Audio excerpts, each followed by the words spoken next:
البنات، ان شاء الله تكونوا بخير. مرحبا بكم معي في قناتي ديدي سونا بلا مزيانين. وصفتنا تاع نهار اليوم عباره عن مملحات تقدروا تعتمدوها في شهر رمضان ان شاء الله، اللي هي خبيزات محشيين بالكمامبير والجبن المثلثات. ونسحقوا في هذه الوصفه.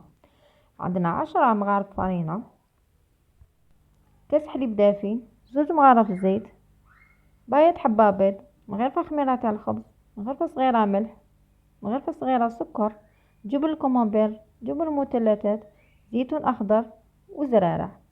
الحاجة الأولى نحكمو إناء نحطو فيه الفرينة والخميرة تاع الخبز والسكر والملح والزيت وبياض البيض، نطموها بالحليب الدافي حتى نحصلو على عجينة طرية. نخلوها تخمر مدة 20 دقيقة، بعدها نشكلو كريات ونوزنوها 60 غرام.